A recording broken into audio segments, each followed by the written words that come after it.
అలానే శేషరావు. ఆంధ్రప్రదేశ్ ముఖ్యమంత్రి చంద్రబాబు నాయుడు గారు సింగపూర్ వెళ్ళారు. 3 రోజుల పాటు అక్కడే ఉండబోతున్నారు. అయితే ఆయన ఏం సాధించు రాగలరు అనేది చాలామందిలో ఉంది. ఇప్పుడు మనకు కనిపిస్తుంది ఇక్కడ భారత అంబాసిడర్, మరోవైపు చంద్రబాబు నాయుడు గారు. అబూలే భారత అంబాసిడర్. ఆయన చంద్రబాబు నాయుడు గారిని కలిసి చంద్రబాబు నాయుడు గారి బ్రాండ్ ఏంటి సింగపూర్లో అనేది ఎలివేట్ చేశారు. యాక్చువల్గా సింగపూర్కి అలాగే అమరావతికి ఆంధ్రప్రదేశ్కి మంచి సంబంధాలు ఉన్నాయి, సారూప్యత ఉంది. సింగపూరు ఆంధ్రప్రదేశ్లో ఉండేటువంటి వనరుల గురించి బాగా తెలుసు. సింగపూర్లో ఉండేటువంటి ప్రభుత్వానికి ఆంధ్రప్రదేశ్లో ఉండేటువంటి కనెక్టివిటీ గురించి తెలుసు, ఆంధ్రప్రదేశ్లో ఉండేటువంటి మేధ సంపత్తి గురించి తెలుసు, ఆంధ్రప్రదేశ్లో ఉండేటువంటి ముఖ్యమంత్రి చంద్రబాబు నాయుడు గారి గురించి బాగా తెలుసు. ప్రత్యేకంగా చెప్పాల్సిన అవసరం లేదు. వాస్తవంగా అమరావతి ప్రాజెక్ట్ అనేది సింగపూర్ కన్సార్టియం తోటి చేయాలి. సింగపూర్ కన్సార్టియము 2014 నుంచి 2019 మధ్యలో అనేక సందర్భాల్లో సింగపూర్ నుంచి అమరావతి వచ్చి అమరావతి రాజధాని నిర్మాణం కోసం డిజైన్లు తయారు చేసే దగ్గర నుంచి సెల్ఫ్ సస్టైనబుల్ రాజధానిగా దాన్ని ఎలా నిర్మించాలి అనే దాని మీద బాగా కసరత్తు కూడా చేసింది. ఆ దేశానికి సంబంధించినటువంటి మంత్రి ఈశ్వరన్ కూడా వచ్చారు అనేక సందర్భాల్లో. కానీ కొన్ని కారణాల వల్ల అమరావతి నిర్మాణం నుంచి సింగపూర్ కన్సార్టియం తప్పుకోవాల్సిన పరిస్థితి ఏర్పడింది. 2019 నుంచి 2024 మధ్యలో జరిగినటువంటి కొన్ని పరిణామాలు సింగపూరు అమరావతి నిర్మాణం నుంచి పక్క తప్పుకుంది, సింగపూర్ కంపెనీలు కూడా. ఇదంతా కూడా రివీల్ చేస్తూ ఆ టెన్యూర్ అయిపోయింది. 2019 నుంచి 2024 మధ్య టెన్యూర్ అయిపోయింది. 2024 నుంచి 2029 విజన్ ఉంది, 2047 విజన్ ఉంది అని చెప్పి చంద్రబాబు నాయుడు గారు సింగపూర్లో ఉండేటువంటి పారిశ్రామికవేత్తలకు, వాణిజ్యవేత్తలకు, అక్కడ ఉండేటువంటి ప్రభుత్వ ప్రతినిధులకు, అక్కడ ఉండేటువంటి ఇండస్ట్రియలిస్టులకి ఎక్స్ప్లెయిన్ చేస్తూ ఉన్నారు. భారత అంబాసిడర్ అబూలే అక్కడ ఉండేటువంటి పారిశ్రామికవేత్తలు కానీ, లేదంటే అక్కడ ఉండేటువంటి కొంతమంది వాణిజ్యవేత్తలు కానీ, ప్రభుత్వ ప్రతినిధులను కానీ చంద్రబాబు నాయుడు గారితో కలిసేలాగా ఏర్పాట్లు చేశారు. ఆ సందర్భంగా ఆంధ్రప్రదేశ్లో ఉండేటువంటి పాలసీలు ఉన్నాయి. 2024లో కూటమి ప్రభుత్వం వచ్చిన తర్వాత ఆంధ్రప్రదేశ్కి సంబంధించినటువంటి ప్రగతి ఏ విధంగా ఉంది, అభివృద్ధి ఏ విధంగా ఉంది, అమరావతి నిర్మాణం ఏ విధంగా జరుగుతుంది, పునర్నిర్మాణం, వీటన్నిటి మీద చంద్రబాబు నాయుడు గారు వాళ్ళకి ఎక్స్ప్లెయిన్ చేస్తూ ఉన్నారు. ఇప్పటికే అక్కడ ఉండేటువంటి ఎన్ఆర్ఐని కలిశారు. ఎన్ఆర్ఐలు ఫండ్స్ పంపిస్తూ ఉంటారు. వాళ్ళు పెట్టుబడులు పెట్టడానికి కొంతమంది ఉత్సాహంగా ఉంటారు. అలాంటి వాళ్ళని కూడా ఐడెంటిఫై చేశారు. చంద్రబాబు నాయుడు గారితో అక్కడ ఉండేటువంటి ఎన్ఆర్ఐలు భేటీ అయ్యారు. ఎఫ్డిఐలను ఆహ్వానించారు. ఆయన నేరుగా అమరావతిలో లేదంటే ఆంధ్రప్రదేశ్లో పెట్టుబడులు పెట్టడానికి. ఎక్కడెక్కడ పెట్టుబడులు పెట్టాలి అనేది చంద్రబాబు నాయుడు గారే వాళ్ళకి సూచించడం జరిగింది. అమరావతిలో రాబోయేటువంటి ఆర్టిఫిషియల్ ఇంటెలిజెన్స్, క్వాంటమ్ వ్యాలీ, వీటి గురించి వాళ్ళకి ఎక్స్ప్లెయిన్ చేశారు. కారణం ఎక్కువగా మన ఎన్ఆర్ఐలు ఐటీ రిలేటెడ్ వాళ్ళే ఎక్కువ ఉంటారు. అలాగే కొంతమంది పారిశ్రామికవేత్తలు పెట్టుబడులు పెట్టడానికి అనువైనటువంటి ప్రాంతాలుగా రాయలసీమ ప్రాంతాలని చెప్పారు. డ్రోన్ టెక్నాలజీ కానీ, డ్రోన్ నిర్మాణం, ఏరోస్పేస్ కానీ, ఏరోస్పేస్తో పాటు డిఫెన్స్కి సంబంధించినటువంటి పెట్టుబడులను కానీ ఆహ్వానిస్తున్నాము అని చెప్పి పాలసీల గురించి చెప్పారు. డిఫెన్స్ పాలసీని అనౌన్స్ చేశారు, ఏరోస్పేస్ పాలసీని అనౌన్స్ చేశారు, డ్రోన్ పాలసీని, ఏఐ పాలసీని, క్వాంటమ్ టెక్నాలజీకి సంబంధించినటువంటి మిషన్ కేంద్ర ప్రభుత్వం ఏదైతే తీసుకుందో దాన్ని ఏ విధంగా తీసుకెళ్ళబోతున్నాం ఆంధ్రప్రదేశ్లో అనేటువంటి విషయాన్ని కూడా ఆయన ఎక్స్ప్లెయిన్ చేయడం జరిగింది. వీటితో పాటు డేటా సెంటర్స్, గూగుల్, మైక్రోసాఫ్ట్ లాంటివి వైజాగ్లో రాబోతూ ఉన్నాయి. సో వైజాగ్ అనేది ఒక పెద్ద ఐటీ సెంటర్ కాబోతుంది అనేటువంటి విషయాన్ని కూడా ఆయన ఎక్స్ప్లెయిన్ చేశారు.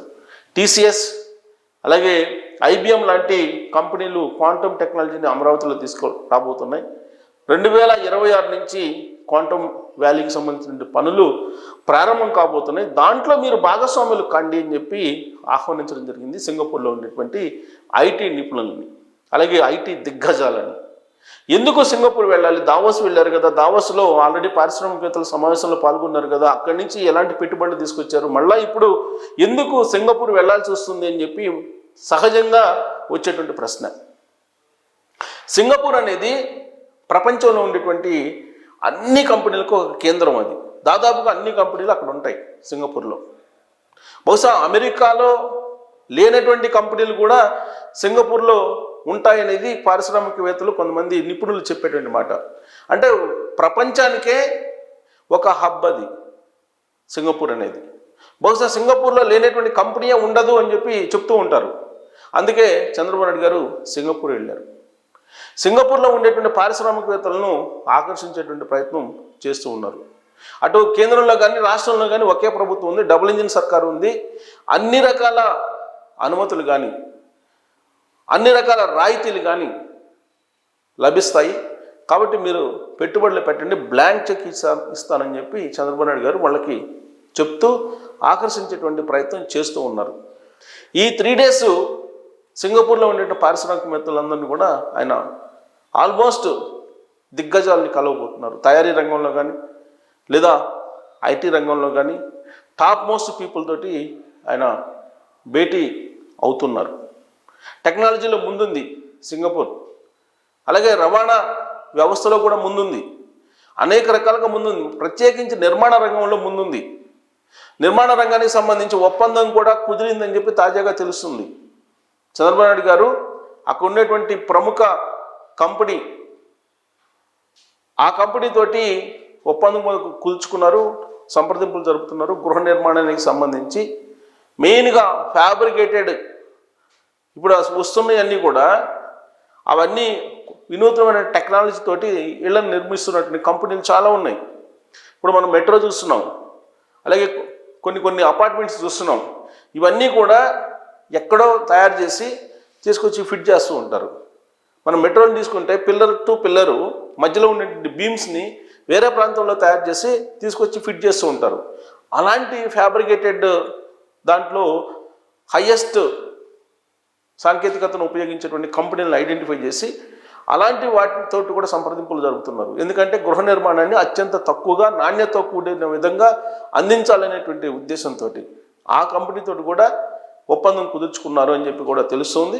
సో ఇలా రకరకాల, ఒకటి నిర్మాణ రంగం, టెక్నాలజీ కానీ లేదా వ్యవసాయానికి సంబంధించి అనేక కంపెనీలు ఉన్నప్పటికీ కూడా సాంకేతిక పరంగా అక్కడికన్నా కూడా ఎక్కువగా అమెరికా కానీ ఇతర దేశాల్లో ఉంటాయి, ఇజ్రాయెల్ కానీ ఇలాంటి దేశాల్లో. కానీ సింగపూర్లో కూడా కొన్ని కంపెనీలు ఉన్నాయి వ్యవసాయానికి సంబంధించి రిలేటెడ్గా ఉపయోగిస్తున్నటువంటి డ్రోన్స్ కానీ లేదంటే వ్యవసాయ ఉత్పత్తుల కోసం ఉపయోగిస్తున్నటువంటి టెక్నాలజీ కానీ ఇలాంటివన్నీ కూడా వాళ్ళు తీసుకుంటున్నారు.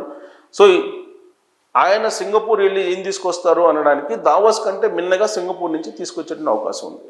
దావోస్లో ఏంటంటే ఒక ప్రపంచవ్యాప్తంగా ఉండేటువంటి పారిశ్రామికవేత్తలు వస్తారు.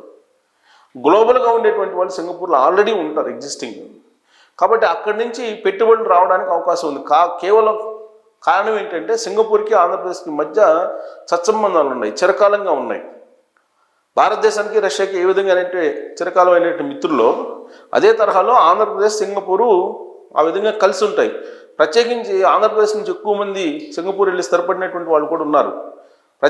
అలాగే యుఏఈ, యునైటెడ్ అరబ్ ఎమిరేట్స్, అక్కడికి కూడా సంబంధాలు కలిగి ఉన్నారు ఆంధ్రప్రదేశ్. అందుకే ఈ మధ్యకాలంలో యుఏఈకి సంబంధించిన పారిశ్రామికవేత్తలను చంద్రబాబు నాయుడు గారు కలిశారు. సో అటు యుఏఈ కానీ ఇటు సింగపూర్ కానీ ఆంధ్రప్రదేశ్ తోటి కనెక్టివిటీ కూడా ఈజీగా ఉంటుంది. ప్లస్ అక్కడ ఉండేటువంటి మేధో సంపత్తికి ఆంధ్రప్రదేశ్లో ఉండేటువంటి వనరులకి మధ్య దగ్గర సంబంధాలు ఉన్నాయి.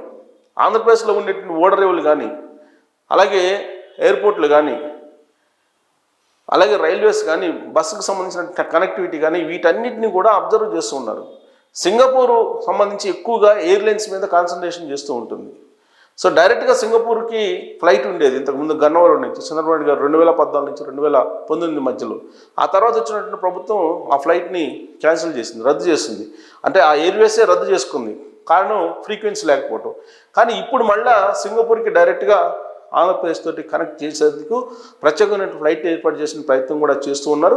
సో రాబోయేటువంటి రోజుల్లో ఆంధ్రప్రదేశ్లో సింగపూర్లో ఆంధ్రప్రదేశ్ అన్నట్టుగా కలిసి వెళ్ళడానికి చంద్రబాబు నాయుడు గారు ప్రయత్నం చేస్తూ ఉన్నారు. ఒకవేళ కనుక సింగపూర్ కంపెనీలు మళ్ళీ ఆంధ్రప్రదేశ్కి వస్తే అది చంద్రబాబు నాయుడు గారు సాధించిన గొప్ప విజయంగా చెప్పుకోవచ్చు. కారణం ఏంటంటే 2019 నుంచి 2024 వరకు సింగపూర్ కన్సార్టియంని తప్పించే దానికి గత ప్రభుత్వం ప్రయత్నం చేసింది. అందుకే సింగపూర్ కంపెనీలు ఏవి కూడా ఆంధ్రప్రదేశ్ వైపు చూడలా. కానీ ఇప్పుడు కనుక మళ్ళా సింగపూర్ కంపెనీలు వస్తే కేవలం సిబిఎన్ గారి బ్రాండింగ్, ఆయనకు ఉన్నటువంటి బ్రాండ్ వాల్యూ, ఆయనకు ఉన్నటువంటి గుడ్ విల్ వీటి కారణంగానే వచ్చేటువంటి అవకాశం ఉంది. సో నిజంగా సింగపూర్ కంపెనీలు ఆంధ్రప్రదేశ్లో పెట్టుబడి పెట్టడానికి కనుక వస్తే ఈ ట్రిప్ తోటి చంద్రబాబు నాయుడు గారు అద్భుతమైనటువంటి విజయం సాధించినట్టుగా పారిశ్రామికవేత్తలు చర్చించుకుంటున్నటువంటి పరిస్థితి. మరి తీసుకురాగలరా ఆయన అనే దాని మీద మీరు కామెంట్ చేయగలరు. Thank you.